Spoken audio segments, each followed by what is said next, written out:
الحمد للہ رب العالمین، الصلاۃ والسلام علی سید الانبیاء والمرسلین وعلی آلہ واصحابہ اجمعین، اما بعد، اعوذ باللہ من الشیطان الرجیم، بسم اللہ الرحمن الرحیم۔ الحمد للہ تعالیٰ کہ اللہ تعالیٰ جل وعلا کے احسان اور کرم سے آج آپ کا سبق شروع ہوگا سورۃ النساء کی 14 نمبر آیا شفا سے آگے۔ ملاحظہ کیجئے گا، اعوذ باللہ من الشیطان الرجیم، بسم اللہ الرحمن الرحیم۔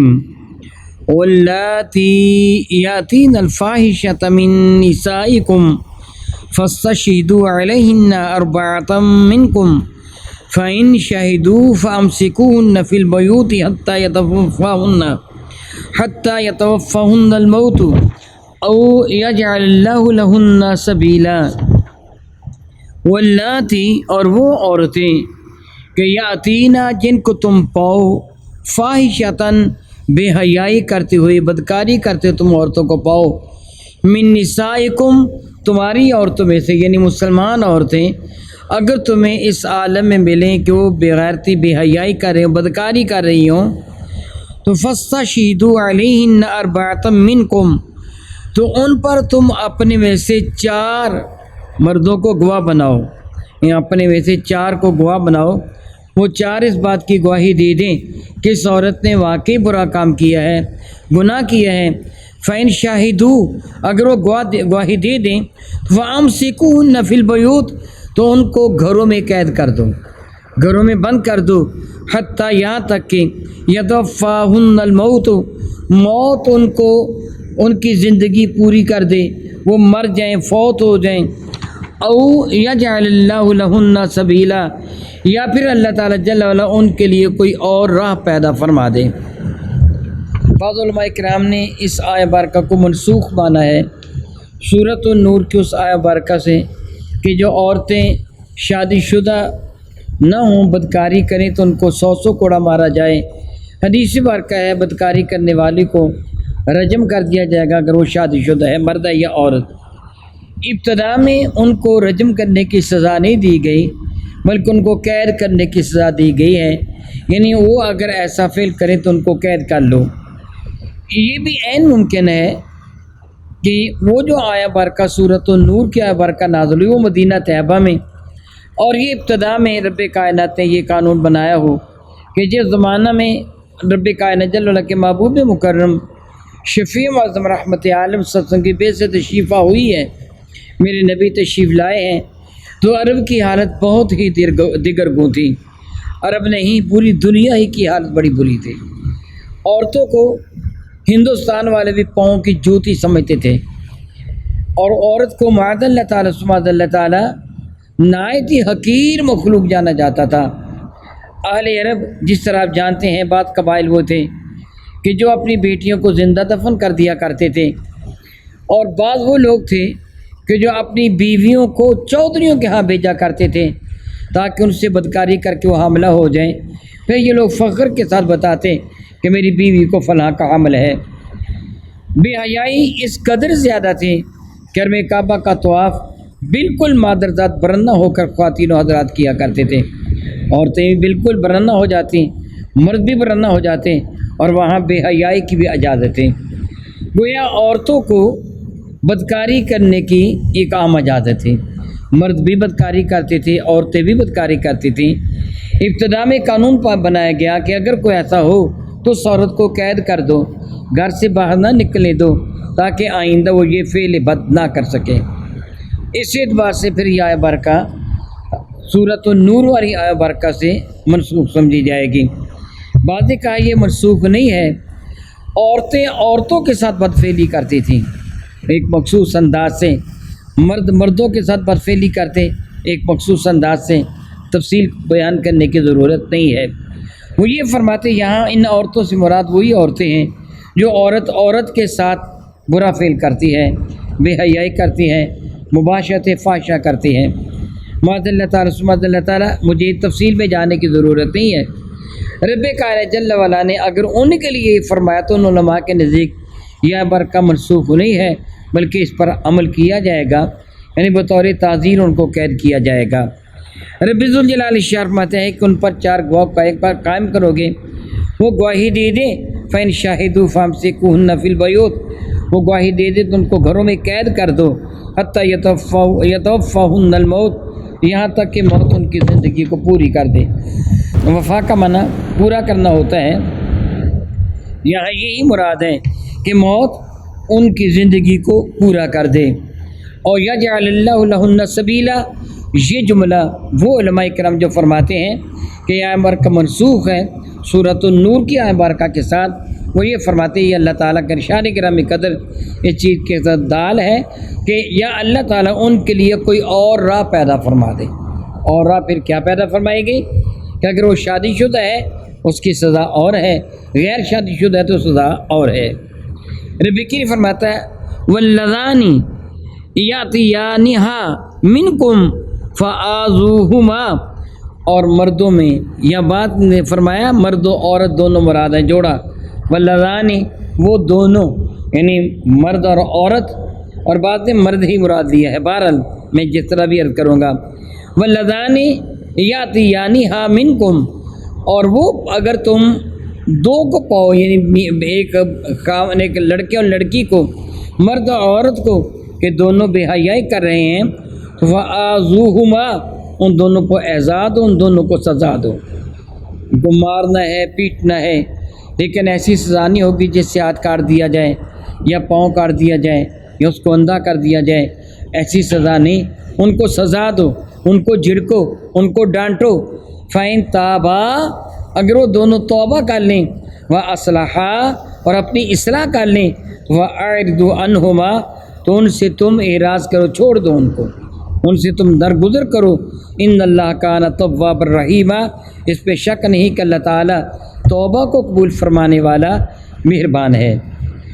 جو علماء کرام فرماتے ہیں کہ پچھلی آیت مبارکہ بھی منسوخ نہیں ہے اور یہ آیت مبارکہ بھی منسوخ نہیں ہے، وہ یہ فرماتے ہیں یہاں واللذانی سے مراد وہ دو مرد مراد ہیں کہ وہ آپس میں بے حیائی کریں، بدکاری کریں، قوم لوط کا کام کریں، پھر ان کو سزا دی جائے گی۔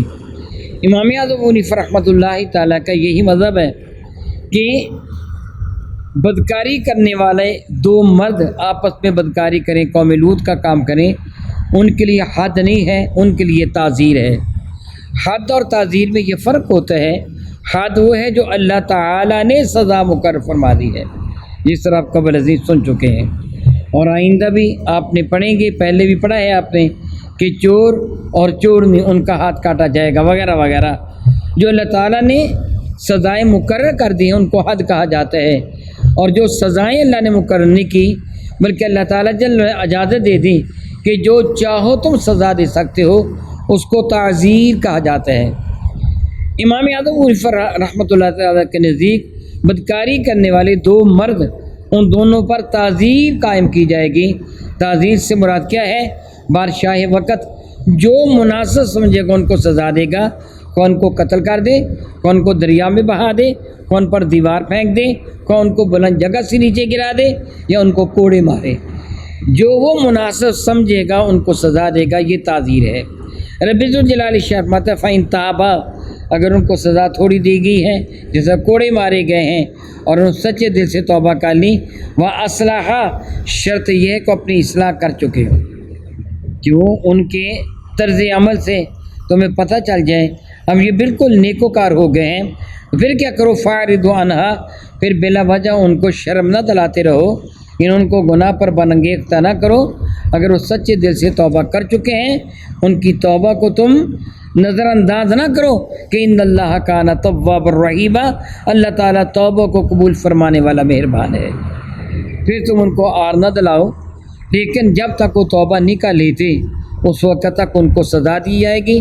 ان کو جو بھی تعزیر حق میں وقت مناسب سمجھے گا وہ تعزیر دے گا، خواہ کسی بھی طریقے سے ان کو جان سے مار دیا جائے یا اس طرح کر دیا جائے۔ اسی طرح معاذ اللہ معاذ اللہ معاذ اللہ، اگر کوئی انسان کسی جانور کے ساتھ برا فعل کرتا ہے، حدیث مبارکہ میں دونوں کو قتل کر دو، جانور کو بھی قتل کر دو، وہ ذبح کے قابل نہ رہا اس مرد کو بھی قتل کر دو جس نے جانور کے ساتھ یہ فعل بد کیا ہے۔ الیاذ باللہ تعالیٰ ثم الیاذ باللہ تعالیٰ۔ رب ذوالجلال فرماتا ہے انما التوبۃ علی اللہ للذین یعملون السوء بجہالۃ ثم یتوبون من قریب فاولئک یتوب اللہ علیہم وکان اللہ علیما حکیما۔ انما التوبۃ، فی الحقیقت توبہ کس کی ہے؟ اللہ، رب کائنات کے ذمہ کرم اس کو قبول فرمانا ہے نا۔ سادہ سے لفظوں میں ترجمہ یوں سمجھیے کہ اللہ تعالیٰ جل وعلا ان لوگوں کی توبہ کو قبول فرماتا ہے۔ یہ روانی کے ساتھ ترجمہ یہ کیا جائے گا انما التوبۃ، بے شک وہ توبہ کہ اللہ رب کائنات جل وعلا کے ذمہ کرم جس کو قبول فرمانا ہے، یعنی اللہ تعالیٰ کس توبہ کو قبول فرماتے ہیں؟ للذین، ان لوگوں کے لیے توبہ قبول فرماتے ہیں کہ یعملون السوء، جو برا کام کرتے ہیں، بجہالۃ، بے وقوفی کے ساتھ، ثم یتوبون من قریب، پھر جس قدر جلدی ہو جائے وہ توبہ کر لیتے ہیں، یعنی وہ گناہ سے بچنے کی کوشش کرتے ہیں۔ ان کا یہ خیال ہوتا ہے میں یہ گناہ نہیں کروں گا، مگر شامت اعمال کی وجہ سے وہ گناہ کر بیٹھتے ہیں۔ یہ گناہ جہالت میں سمجھا جائے گا۔ جو بندہ گناہ کرنے پر خوش نہیں تھا، گناہ کر کے اتراتا نہیں تھا، مغرور و متکبر نہیں تھا، بلکہ اس نے گناہ کیا تو شرمندگی محسوس ہونے لگی اسے۔ معاذ اللہ معاذ اللہ معاذ اللہ تعالیٰ، رب کائنات جل وعلا سے معافی مانگتا ہوں یہ جملے کہتا ہوں۔ بعض بدبخت ایسے ہوتے ہیں گناہ بھی کرتے ہیں اور اکڑتے بھی ہیں۔ بدماش بدماشی بھی کرتا ہے اور مونچھوں کو بل دے کہتا ہوں جانتا پھر اتنے بندے میں نے قتل کر دیے اور اب تو بات دیا گا چھوڑوں گا تجھ کو بھی نہیں۔ یہ اسے حیا نہیں آتا اس گناہ کرنے پر جو اس نے قتل کیا، بلکہ دھمکی دیتا ہے کہ میں ایسا بدکار ہوں کہ پہلے بھی کئی قتل کر چکا ہوں، اب بھی تجھے قتل کر دوں گا وغیرہ وغیرہ۔ یہ میں نے ایک مثال دی ہے۔ اسی طرح کوئی بھی جرم کرنے والا وہ جرم کر کے مغرور و متکبر ہو، وہ رب کائنات جل کے حضور شرمندہ نہ ہو، پھر جہالت سے وہ جرم نہیں کر رہا، پھر وہ جرم قصد، ارادے اور خوشی کے ساتھ کر رہا ہے۔ اللہ یعوذ باللہ تعالیٰ ثم اللہ یعوذ باللہ تعالیٰ۔ میرے نبی علیہ السلام کا ارشاد گرامی قدر ہے اللہ تعالیٰ کو گناہ گار بہت پیارا لگتا ہے جو خود کو گناہ سے بچاتا رہے، اگر کبھی اس سے غلطی کے ساتھ گناہ ہو جائے تو بہت جلد وہ معافی مانگ لے، اپنے رب سے ڈر جائے کہ کہیں مجھے موت نہ آ جائے، ایسی حالت میں نہ مر جاؤں کہ میرے ذمہ گناہ ہو، وہ جلد یہ توبہ کر لیں۔ گویا یہ جلدی مرنے سے پہلے تک جلدی ہی جلدی ہے، کیونکہ نہ مجھے پتہ ہے نہ آپ کو پتہ ہے نہ کسی اور کو پتہ ہے کہ موت کب آ جائے گی۔ اچھا بھلا بندہ کتنے آپ نے دیکھے ہوں گے، وہ تقریر کرنے والا تقریر کر رہے ہیں۔ وہ ایک مجھے کسی نے کلپ بھیجا، بھارت میں خبیث انسان، پرلے درجے کا خبیث انسان، وہ اسلام کے خلاف زہر اگل رہا ہے، مسلمانوں کے خلاف بکواس بک رہا ہے۔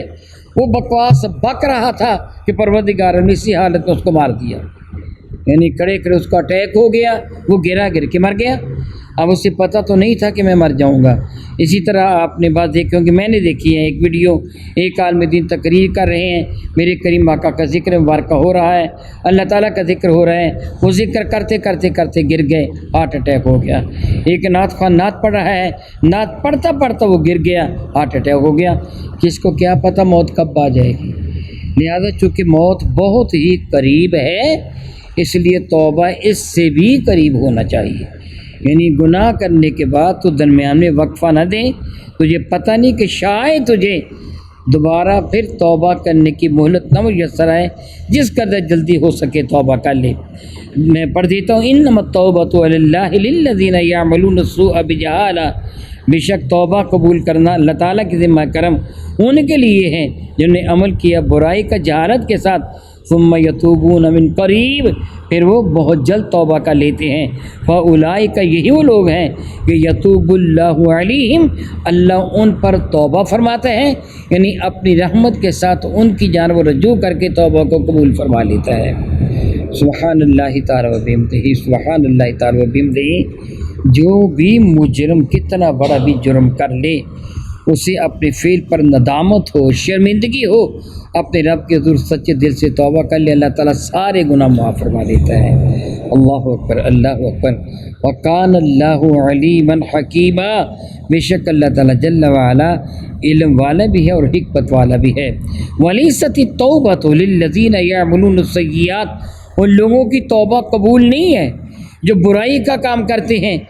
کب تک؟ حتی اذا حضر احدکم الموت، یہاں تک کہ کسی کی موت آ جاتی ہے، آخر وقت آ جاتا ہے، پھر وہ کیا ہوتا ہے؟ قال، پھر وہ کہتا ہے انی تبت الآن، اب میں توبہ کرتا ہوں۔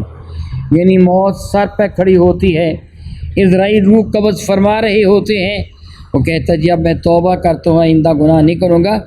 آئندہ تیری زندگی ہے ہی نہیں تو گناہ کیا کرے گا؟ ان کی توبہ قبول نہیں ہوتی۔